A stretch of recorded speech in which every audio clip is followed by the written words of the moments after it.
Now let us see how we do the periradicular curettage. So this curettage is mainly done, it's a surgical procedure when you're raising a flap and you are using it to remove the diseased or the reactive tissue from the alveolar bone in the periradicular area or in the lateral region surrounding a pulpless tooth. So the purpose of the curettage is to remove the pathological periradicular tissue so that you have better visibility and accessibility in the area of apical root canal system, and also helps in removing any foreign material that is present in the periradicular tissue.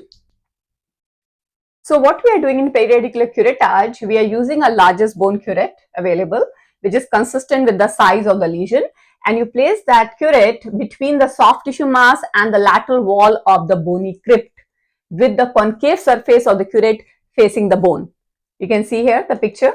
So once the soft tissue has been freed along the periphery of the lesion, the bone curette should be turned with the concave portion now towards the soft tissue, and that is used in scraping to free the tissue from the deep walls of the bony crypt.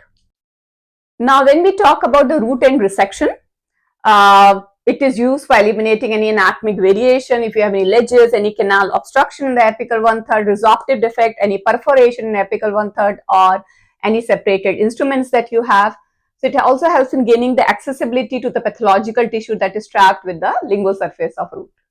So you can see Ingle, he recommended the root end resection is best accomplished by number 702 tapered fissure burr or number 6 or 8 round burr, but in a low speed.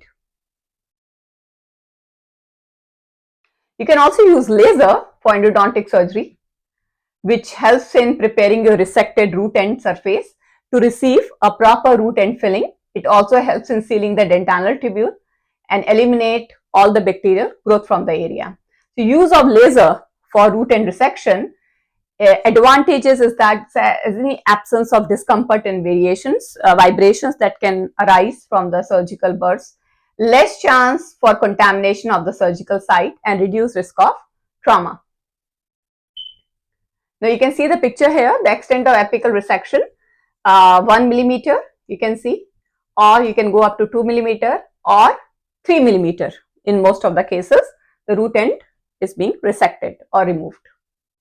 So you are giving the incision beveled 30 to 45 degree in the root end resection to gain visual and operating access to the root tip for resection, placement of retrofilling materials like your MTA, and inspection. Maximum you can go for 10 degree bevel. In present we can give 90 degree resection. Historically it was 30 to 45 degrees.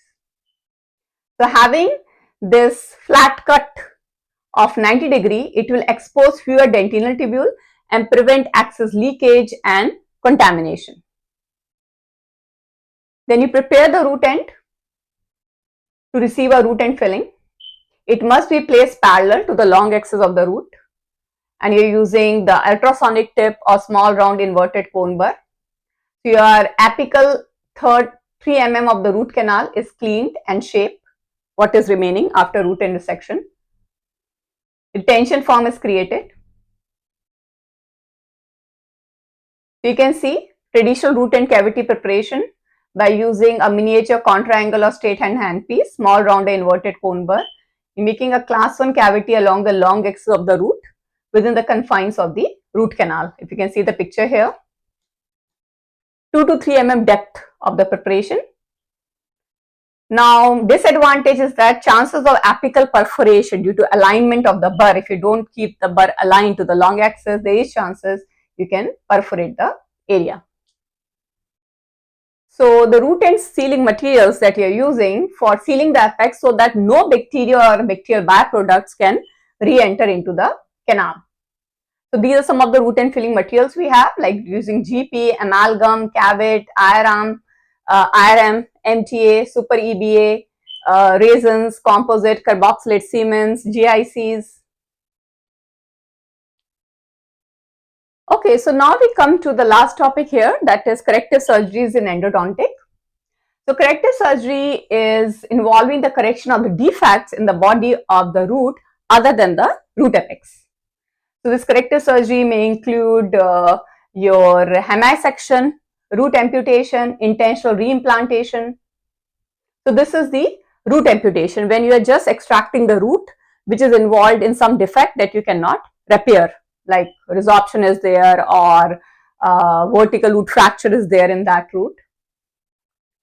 But once you do the root amputation, or you remove that root, the remaining roots, you cannot leave it like that, right? You have to do the root canal in it, properly shape them, contour them. Now, these are some of the indications of root amputation: inoperable root, destruction of root through resorption, or fracture in one of the root, or conditions that indicate the surgery will be technically feasible to perform and where the prognosis is reasonable.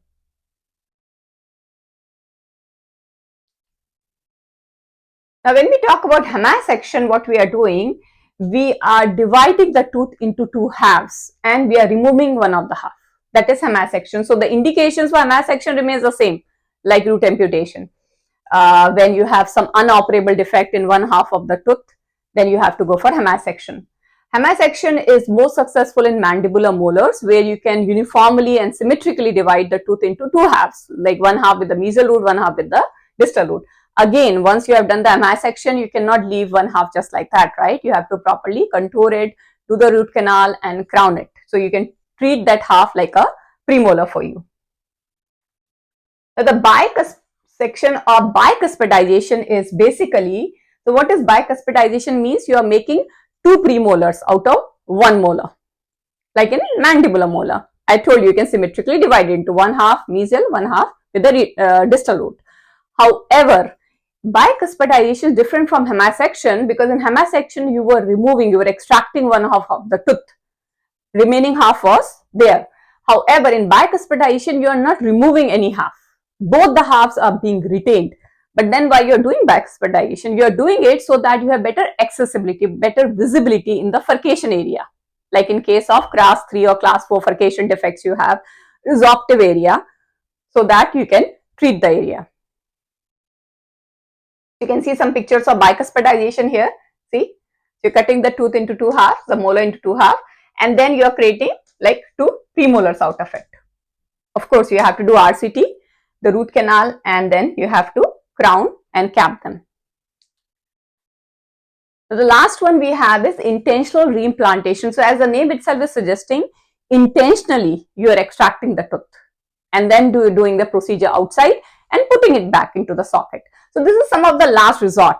If nothing is possible, surgical RCT, non-surgical RCT, nothing is possible, then we can go for intentional reimplantation. But of course, it's not an ideal procedure that we have. So in case of failed apical surgery, anatomic limitation, difficult accessibility, apical surgery creating defect, perforation in the area. However, if the tooth itself is not in a good condition, it's a non-restaurable tooth, missing interseptal bone, or it has pre-existing periodontal disease, it has a long extraoral time, then in those cases, of course, you don't do intentional reimplantation.